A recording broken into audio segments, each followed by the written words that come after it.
ও বাবা, কতদিন হয়ে গেল মাছ খাই না। আরে বাহ, মাছের মাথা। যা, যা এক্ষুনি আমার বাড়ি থেকে বের হয়ে যা। এখানে মাত্র 100 টাকা আছে মোড়ল মশাই। এই টাকা দিয়ে কি কিনবো বলুন তো? ঘরে পান্তা ভাত আর বেগুন ভর্তা আছে। আজকে তোর সব মাছ আমি মেরে ফেলবো। কে কে ওখানে?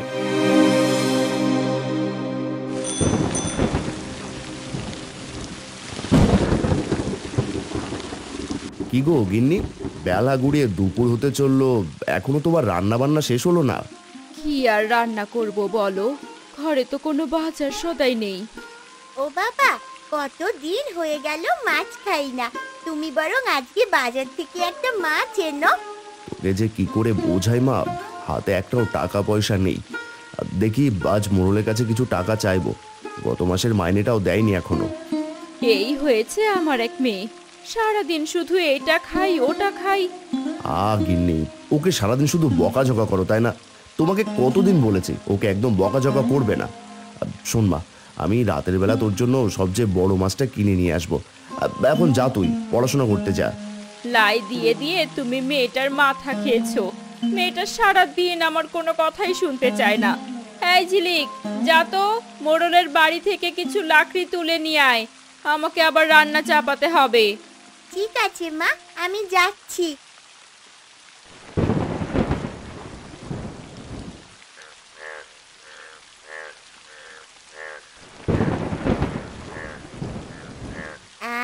খুব সুন্দর গন্ধ বের হয়েছে।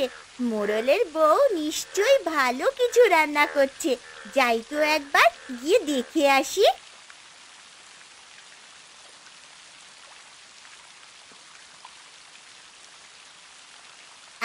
কাকিমা, কি সুন্দর গন্ধ বের হয়েছে গো। কি রান্না করছো তুমি আজ? কি আর রান্না করব বল, তোর মোড়ল কাকু বড় মাছ ছাড়া একদম খেতে চায় না, আর তাই তো বড় একটা কাতলা মাছের মাথা রান্না করছি। আরে বাহ, মাছের মাথা! এই জন্যই তো বলি এত সুন্দর সুঘ্রাণ কোথা থেকে আসছে। আচ্ছা বাবা, ঠিক আছে, এখন এক কাজ কর তো, তুই এখানে এসে বস, আমি তোকে একটু খেতে দিচ্ছি। গরম গরম ভাত আর কাতলা মাছের ঝোল, এর স্বাদই আলাদা, বুঝলি?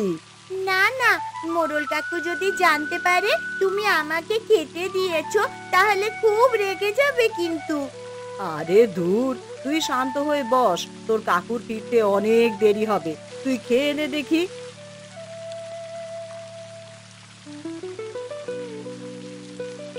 কি গো, ব্যাপারখানা কি?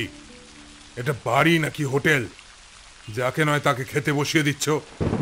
আহা, এমন করে কেন কথা কইছো গো? মেয়েটা গরিব মানুষ, ভালো মন্দ একটু কিছু খেতে পায় না, ওকে একটু কাতলা মাছের ঝোল দিয়ে ভাত দিয়েছি। এই মেয়ে, কাতলা মাছের গ্রান একেবারে উড়ে এসে জুড়ে বসেছিস তো। যা, যা এক্ষুনি আমার বাড়ি থেকে বের হয়ে যা। বিশ্বাস করো মোড়ল কাকু, আমি খেতে চাইনি। কাকিমা আমাকে জোর করে খেতে বসিয়েছে। ঠিক আছে, আমি খাবো না তোমাদের ভাত। এই তো আমি চলে যাচ্ছি।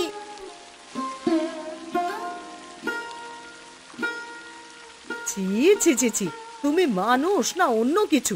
একটা বাচ্চা মেয়ে খেতে বসেছে, আর তুমি কিনা তার সাথে এত খারাপ ব্যবহার করলে? হয়েছে, এত আধিক্যতা আমি একদম পছন্দ করি না। আর কোনোদিন যেন এইসব করতে তোমাকে না দেখি।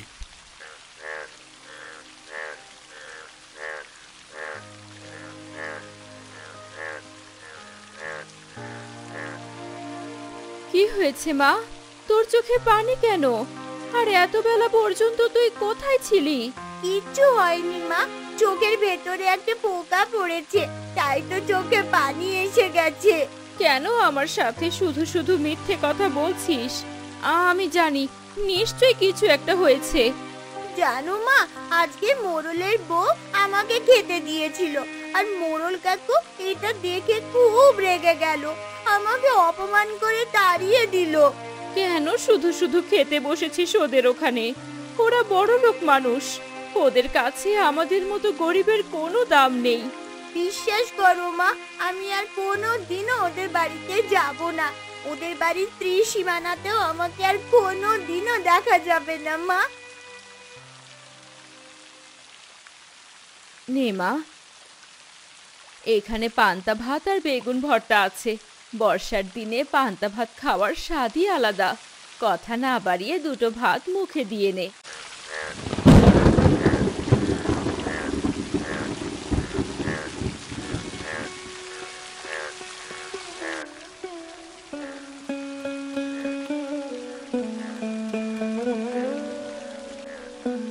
কিরে, কিছু বলবি? এখানে হাবার মতো দাঁড়িয়ে আছিস কেন? মোড়ল মশাই, গত মাসের মাইনেটাও আমাকে দেননি। কিছু টাকা লাগবে। মেয়েটা আমার বড় মাছ খেতে চেয়েছে। সারাদিন শুধু টাকা আর টাকা, কাজের বেলায় ফাঁকি। তোকে একটা টাকাও আমি আর দিতে পারবো না। যা যা, আমার চোখের সামনে থেকে দূর হও দেখি। এমন কেন করছেন মোড়ল মশাই? আমাদের মতো গরিবের পেটে লাথি মেরে আপনার কি লাভ হবে? আপনি তো দিব্যি বাজার সদাই করে সংসার চালাচ্ছেন। আদার ব্যাপারী হয়ে জাহাজের খবর। আমি কি করে সংসার চালাবো সেটা নিয়ে তোকে ভাবতে হবে না। ঠিক আছে, ঠিক আছে, এই নে, এখানে কিছু টাকা আছে। এবার টাকাগুলো নিয়ে আমার সামনে থেকে যা। এখানে মাত্র 100 টাকা আছে মোড়ল মশাই। এই টাকা দিয়ে কি কিনবো বলুন তো? এখনই আমার চোখের সামনে থেকে বিদায় হ। শুধু শুধু কথা বাড়িয়ে কোনো লাভ নেই।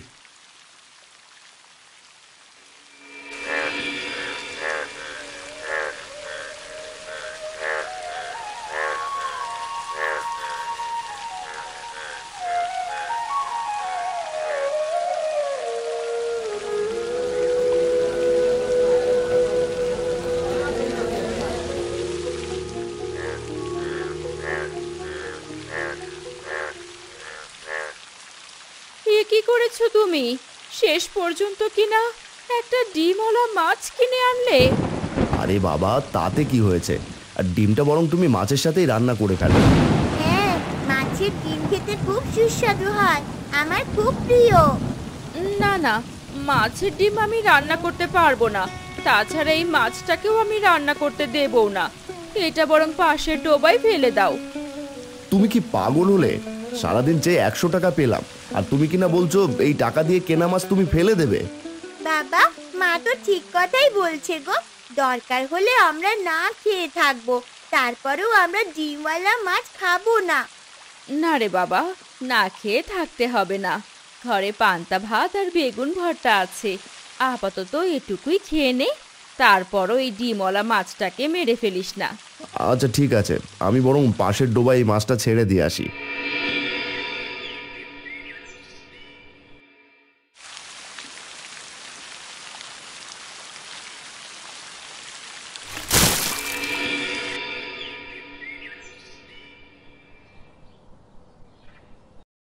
ওগো, কোথায় গেলে? দেখে যাও, কি আশ্চর্য ঘটনা। কি হয়েছে? সকালে উঠে এমন হাঁক ডাক শুরু করছো কেন? গতকাল যখন মাছটা ছেড়ে দিতে বললাম, তুমি তো রাজি হওনি। দেখো দেখো, এখন মাছ থেকে কতগুলো পোনা হয়েছে। আরে বাহ, সত্যি তো, মাছের ডিম থেকে সত্যি অনেকগুলো পোনা হয়েছে। এখন থেকে আমাদের আর কষ্ট করতে হবে না গো। আমরা এই পোনাগুলো খুব ভালোভাবে লালন পালন করব, আর মাছ বেচে অনেক টাকা রোজগারও করব। দেখলে তো বাবা, মার বুদ্ধিতে আমরা কত কিছু পেলাম। সেদিন যদি মা আমাদের বুদ্ধি না দিত, তাহলে তো আজকে আমরা এত পোনা পেতামই না। তা যা বলেছিস মা, সত্যি সত্যি এখন বেগুন ভর্তা আর পান্তা ভাত দিয়ে ভাত খাওয়ার দিন আমাদের শেষ হয়ে গেল।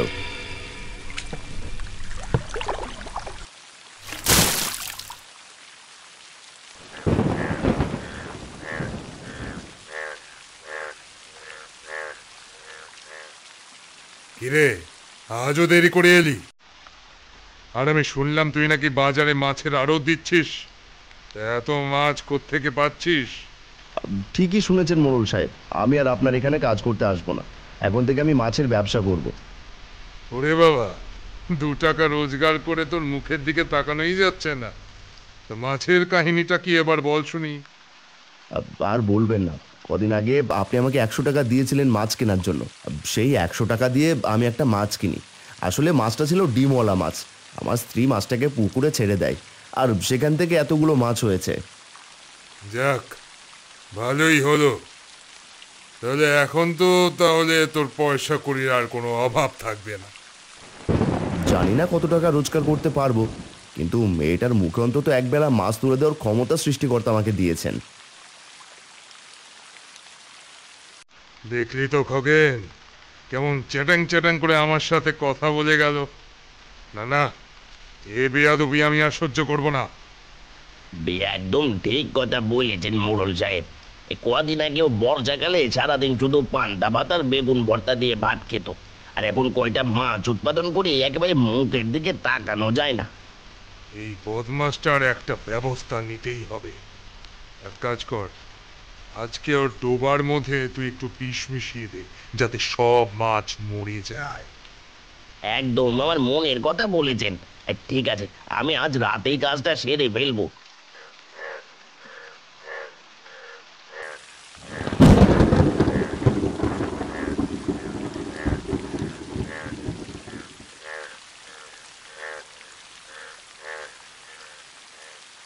না না, মোড়লের সাথে তোমার এতটা বাড়াবাড়ি করা একদম ঠিক হয়নি।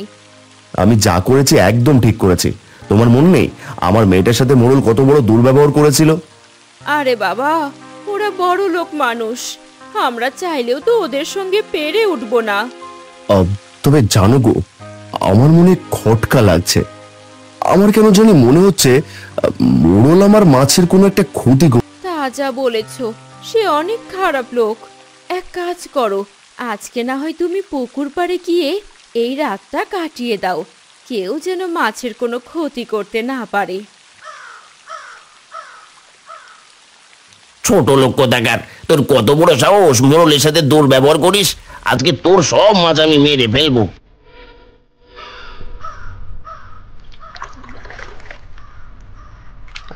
কে কে ওখানে? আরে খগেন, তুই ওখানে কি করছিস? ও আচ্ছা, তাহলে তুই এসেছিস আমার পুকুরের মাছের ক্ষতি করতে। হ্যাঁ, আমি তাই ভাবছিলাম। দাঁড়া দাঁড়া, আমি এখনই পুলিশকে ডাকছি। বিশ্বাস করো, আমি নিজে থেকে কিছু করিনি। মোড়লের আসলে তোমার ওপর খুব রাগ ছিল, আর তাই তো আমাকে পুকুরে বিষ মিশাতে বলেছে। আমি জানি তোর একার বুদ্ধিতে তুই কিছুই করবি না, নিশ্চয়ই এর সাথে মোড়ল জড়িত আছে, আর তাই তো তোকে আর মোড়লকে আজ আমি একসাথে শাস্তি দেব।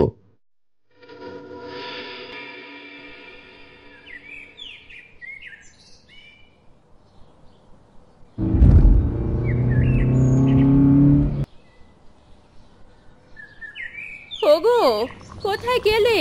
তাড়াতাড়ি ঝিলিককে নিয়ে খেতে এসো। আরে বাহ মা, আজকে তুমি তো অনেক পদ রান্না করেছো। মাছের ভর্তা, মাছের ভাজি আর মাছের ডিম। হ্যাঁ মা, পেট ভরে খামা।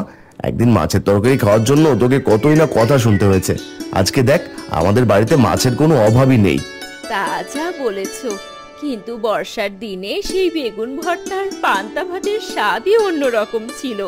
সাথে একটু বেগুন ভর্তার পান্তা ভাতও করেছি, খেয়ে দেখো তো কেমন লাগে। ওই যে বলে না, মানুষ বদলায় কিন্তু অভ্যেস বদলায় না। খাও খাও, সবাই মিলে খাও।